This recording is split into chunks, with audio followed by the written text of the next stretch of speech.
Hi, welcome to Reflections of Grace Life Purpose Coaching. As you remember from the last video you saw, we're making a big endeavor to interview different people that have gone through the coaching process and to see the miraculous things that God has done in their lives. Today I want to introduce you to Jason and Cherie.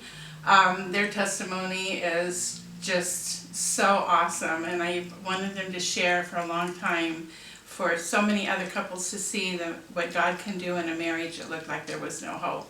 So we're just going to start off with introducing you. This is Cherie and this is Jason.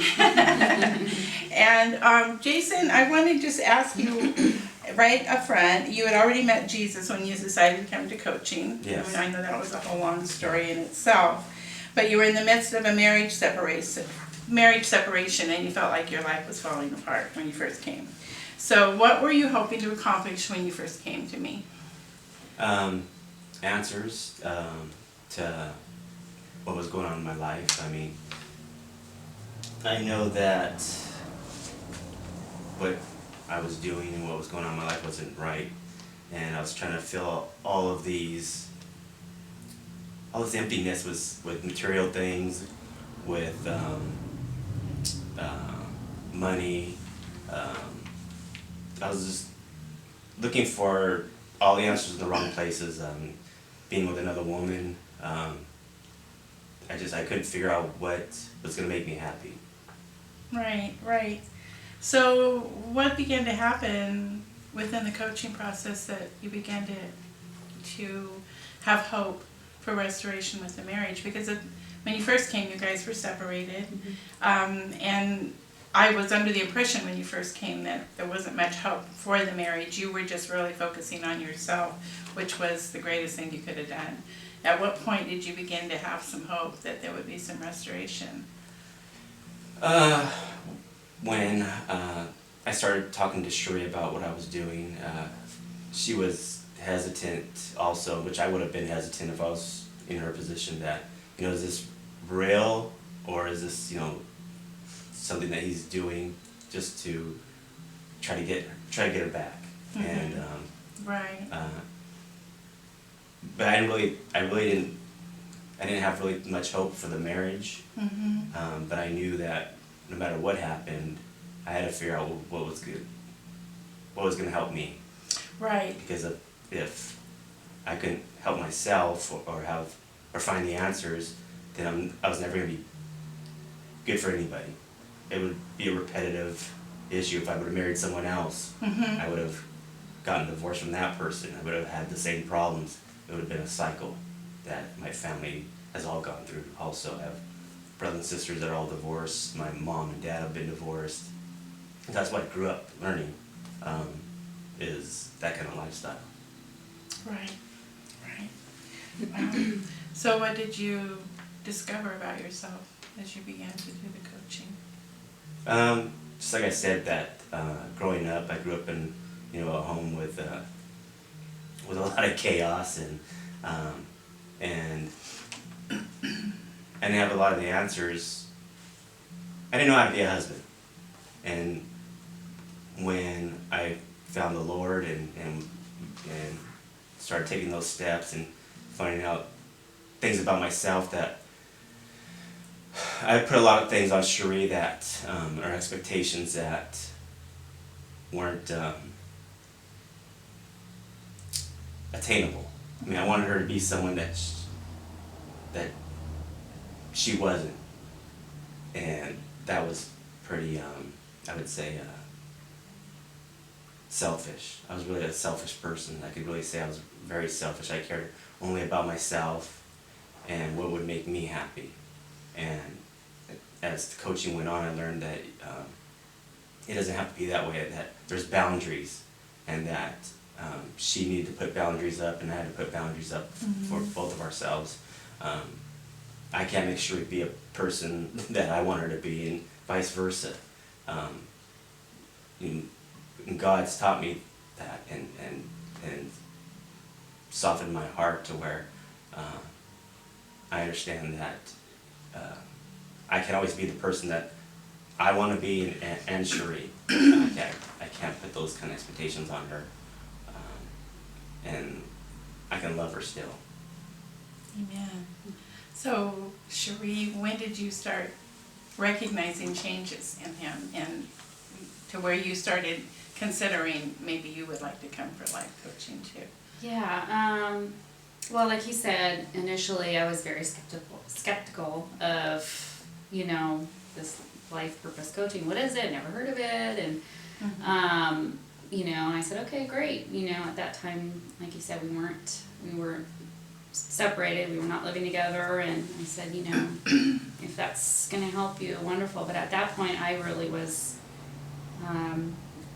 had pretty much lost hope too. I really didn't see, you know, restoration. Although I was believing for it, I certainly was not attainable at that time. But so when I saw him begin to go to the coaching and we were talking about it, he was sharing with me the types of things that, you know, he was learning about himself, and I really felt like I just saw this change in him, and just, you know, I think revelation that, you know, could only come from God, because I don't think we had never spoken that way. He had never really reflected on himself that way before, and it was just like, whoa. Kind of okay. intriguing, huh? Very, yeah. I was very intrigued at that point, and I thought, okay, well, maybe I should give this a chance, just for me at that point. I mean, again, I still wasn't sure, about us, but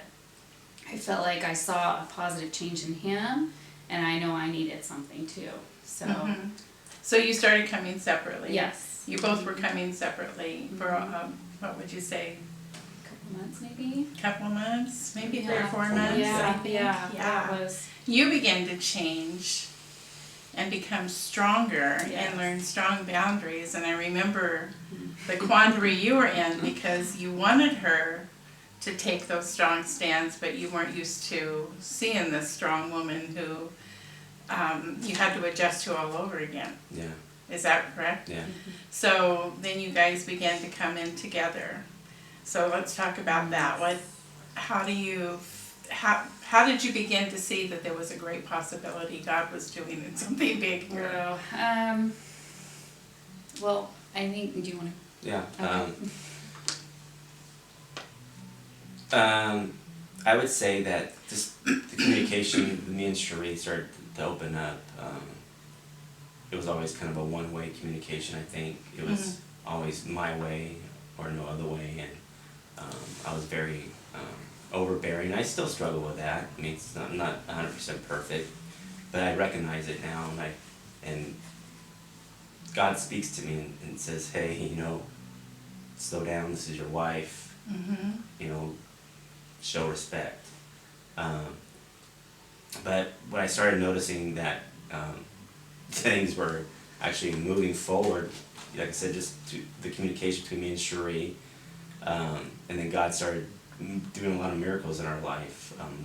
You know, there was a point in time that I was probably going to have to leave my job, and it's a job that I had for a long time that worked really hard to get, and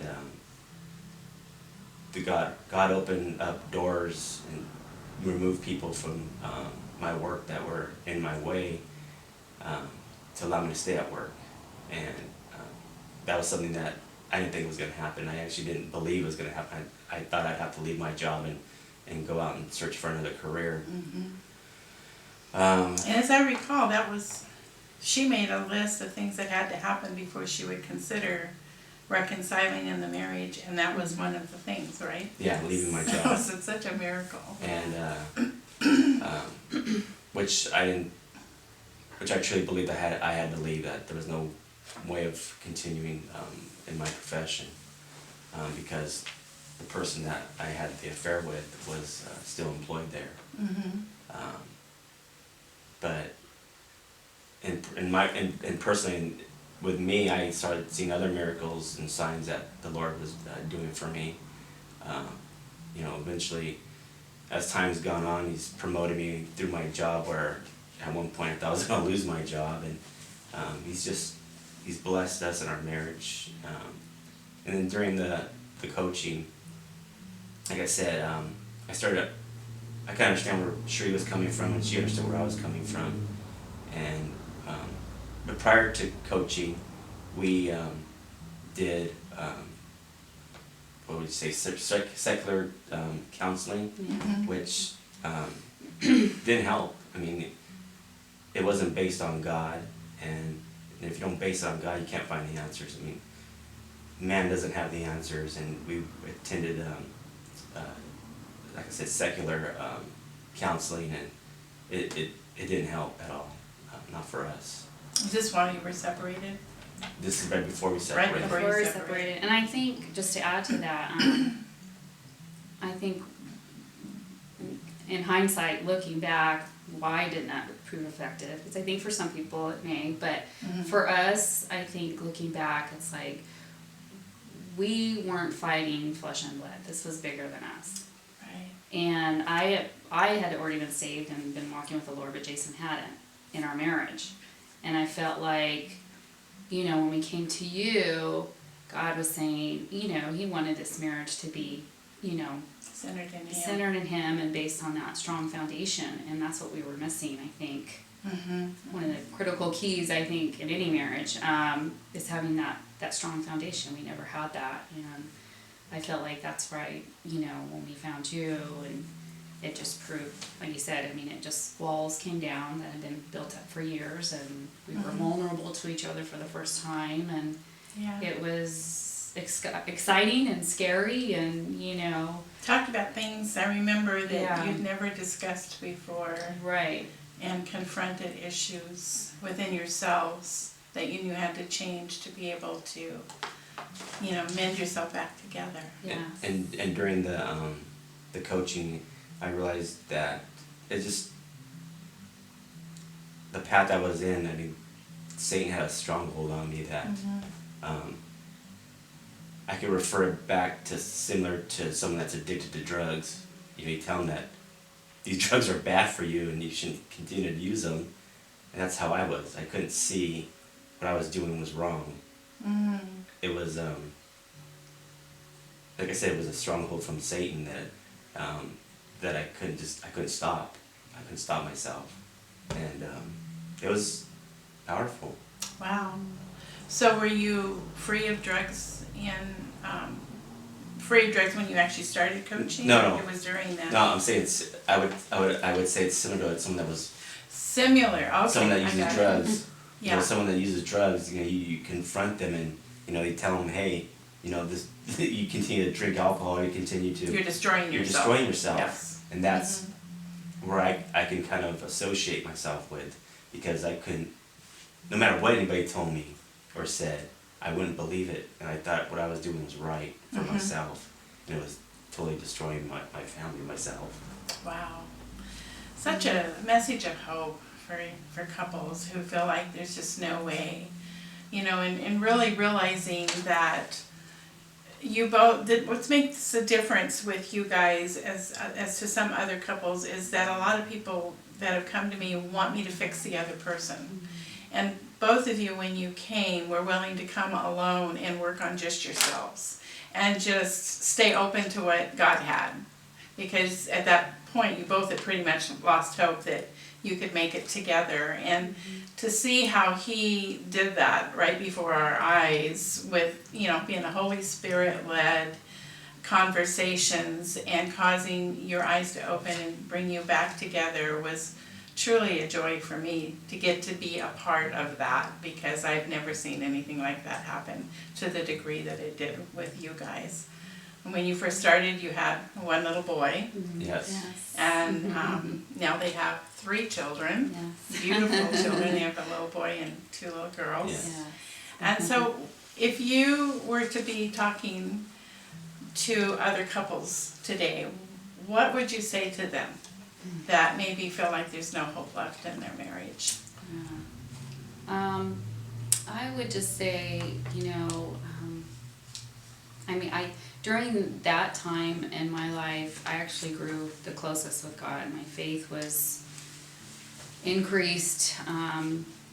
beyond what I could have ever expected, and I really cling to him, and that's what brought me peace in times of, you know, trouble, and he brought me joy when I had no joy, and hope when there was absolutely no hope, and we really felt like we were, you know, it was a mountain. It certainly was a mountain, and there was no other way that we were going to be able to get through this without him. And so I cling to him, and like I said, I grew closer, and just because of that, keeping my focus on him, I felt like, you know, all the pieces just fell into place. You know, I was praying for Jason, and even, you know, calling things into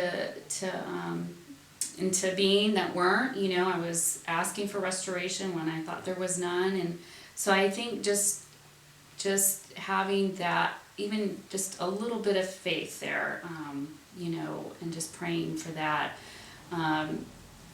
that is what made a huge difference for us. And really, there's no circumstance or issue that's too difficult for him, and he continues, like we've said, continues to bless us, and has showed us and reminded us what he's done in our lives when other issues have come about, and remember, you know, reminding us, look what I did for you. And we look back and we're like, oh gosh, yeah, I can't believe how he did that, you know, and it's helped us through a lot of other things. So I just encourage, you know, anyone out there who may be considering, you know, even if you've tried this before in counseling, to give it a chance, because Dixie does an amazing job in listening to the Spirit and ushering him in, and really, you know, applying the Word to each situation. But there is work that you have to do, and you have to put that effort